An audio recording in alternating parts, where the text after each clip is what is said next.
नमस्कार, मैं पूजा और आप देख रहे हैं लोकतंत्र मिरर। संघ के सफर में आगे बढ़ते हुए आज हम बात करेंगे मोरोपंत पिंगड़े के बारे में। मोरोपंत पिंगड़े का जन्म 30 अक्टूबर 1919 को जबलपुर में हुआ था।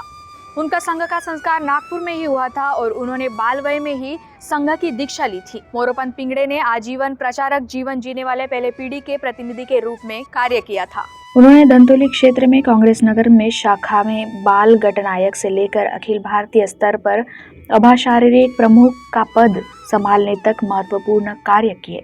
1942 में श्री गुरुजी ने पूर्णकालीन प्रचारक की अवधारणा को अपनाया। इसी समय मोरोपंत पिंगड़े ने महाविद्यालयीन शिक्षा पूरी की। बाला साहेब आप्टे की प्रेरणा से मोरोपंत ने बीए करने के बाद संघ प्रचारक के रूप में घर से बाहर निकलने का निर्णय लिया। प्रचारक के रूप में निकलते समय उन्होंने अपने करीबी दोस्तों को पत्र लिखा, जिसमें कहा कि मैं आजीवन प्रचारक के रूप में बाहर जा रहा हूँ। मोरोपंत पिंगड़े नागपुर से निकलकर महाकौशल्य प्रांत के निमाड़ विभाग के प्रचारक के रूप में कार्य करने लगे। मध्य प्रदेश के 2-3 साल काम करने के बाद मोरोपंत महाराष्ट्र सह प्रांत प्रचारक के रूप में पुणे में आए। पश्चिम महाराष्ट्र संघ कार्य के लिए एक चुनौतीपूर्ण क्षेत्र था, जहां मोरोपंत ने संघ कार्य को स्थापित करने का काम किया।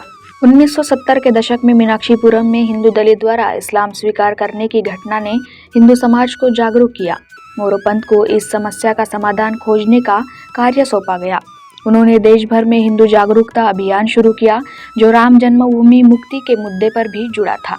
विश्व हिंदू परिषद के नेतृत्व में यह जन आंदोलन उभरा, जिसमें मोरोपंत का महत्वपूर्ण योगदान रहा। उनके आराध्य दैवत छत्रपति शिवाजी महाराज थे। रायगढ़ और श्री शैलम जैसे स्थलों के माध्यम से उन्होंने शिवाजी का इतिहास हिंदू समाज में जीवित रखने का प्रयास किया। मोरोपंत पिंगड़े के प्रचारक बनने के समय में भारत में सामाजिक और राजनीतिक संघर्ष चल रहा था।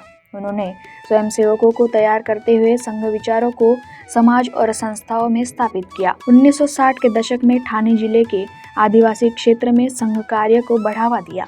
उन्होंने आदिवासी विकास के लिए योजनाएं लागू की, जिसमें धर्मांतरण और प्रवास को रोका जा सके। मोरोपंत पिंगड़े का निधन 21 सितंबर 2003 में हुआ। उनका योगदान और विचार सदैव समाज को प्रेरित करते रहेंगे।